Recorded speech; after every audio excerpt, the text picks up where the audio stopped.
Rising from the waters of Venice Lagoon is a place like no other, the Italian city of Venice. Once the world's greatest port, here, protected from the swells of the Adriatic, Venetian merchants created an impossible city of incredible wealth.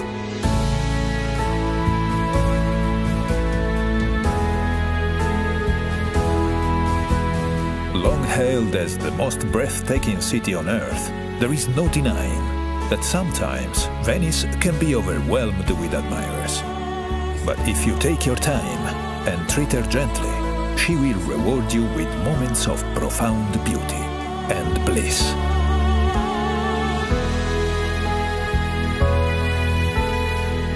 Most visits begin in the central district of San Marco, where you find one of the world's great squares, St. Mark's.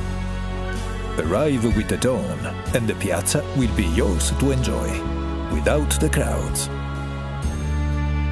St. Mark's Square is surrounded by some of the city's finest architectural jewels, but there are none greater than St. Mark's Basilica, a treasure house of holy relics, from the body of St. Mark to a lock of the Virgin Mary's hair.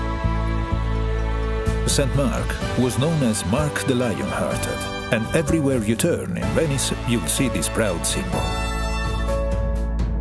Across from the Basilica stands the city's beloved bell tower, St. Mark's Campanile. Climb the tower to see Venice stretch out in all her marble and red-tiled splendor.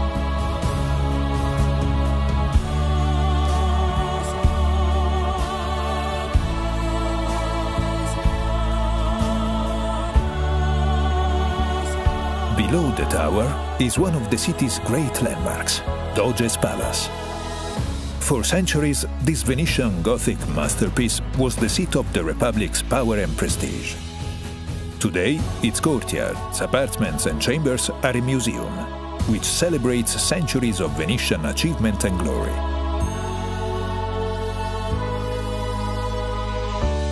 Just outside stand the columns of San Marco and San Teodoro, the traditional gateway to the city. Here, under the winged lion of Venice, begin your journey along one of the world's great aquatic thoroughfares, the Grand Canal. For almost 2.5 miles, the canal winds through Venice. It is her main artery, her lifeblood. Ride the Vaporetto dell'Arte and explore the canal's treasures at your leisure. Or ride in true Venetian style by gondola, which Mark Twain once called the gentlest form of locomotion ever devised.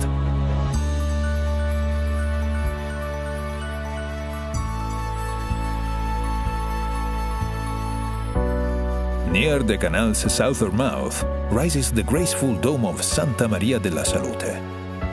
Beset by plague in the 17th century, Venice turned to the spirit of Mother Mary for deliverance. The plague lifted, and grateful Venetians raised this new church in her honor. All along the canal, elegant palazzos, once the homes of wealthy merchants, slip by as if in a dream.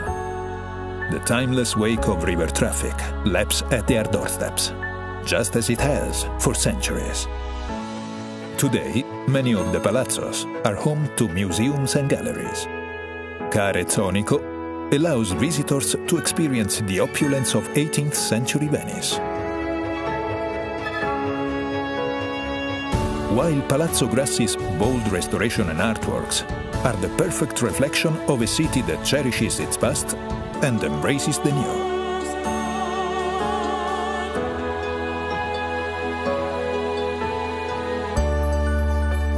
Venice has a way of capturing hearts. In the 1940s, American heiress Peggy Guggenheim made their home on the Grand Canal.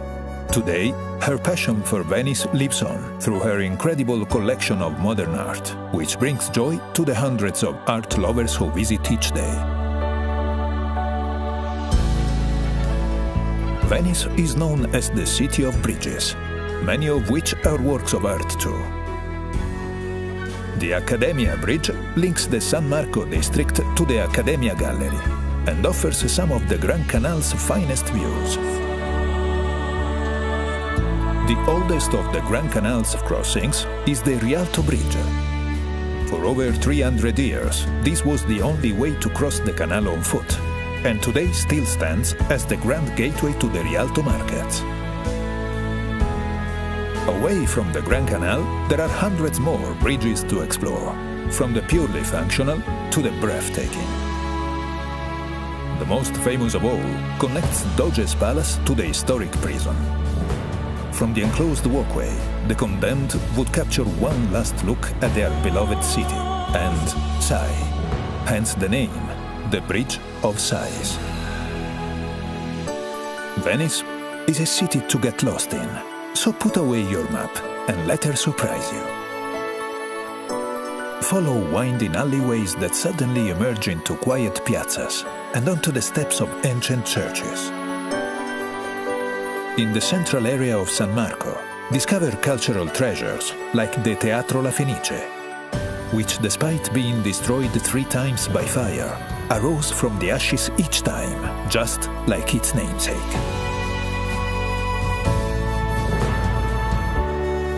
The further you roam, the fewer travelers you'll see, and the more locals you'll meet.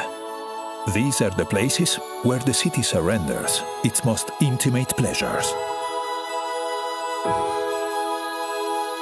When the city's embrace becomes too tight, there are places to catch your breath, like the waterfront promenades, or the sleepy canals and spacious piazzas of Castello.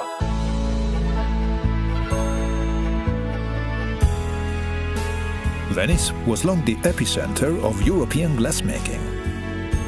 Fearing an inferno, in the 13th century, Venice relocated all her glassmakers to the island of Murano. 700 years later, the descendants of these artisans still create works of incredible delicacy and color.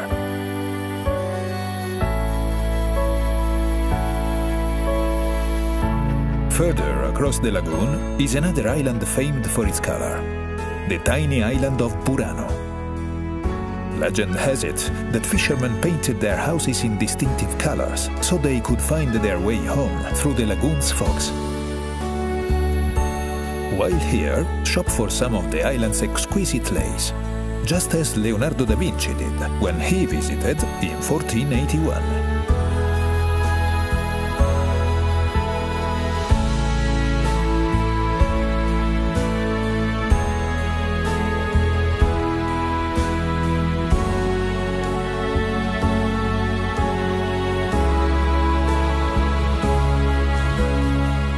From the adventures of Marco Polo and Casanova to the artistry of Vivaldi and Bellini, Venice has shone her light into the far corners of the world for over 1,500 years. And now, the world comes to her. Just remember, Venice smiles upon those who linger. So stay for a few nights, or stay for a month, and savor every sweet moment she has to offer.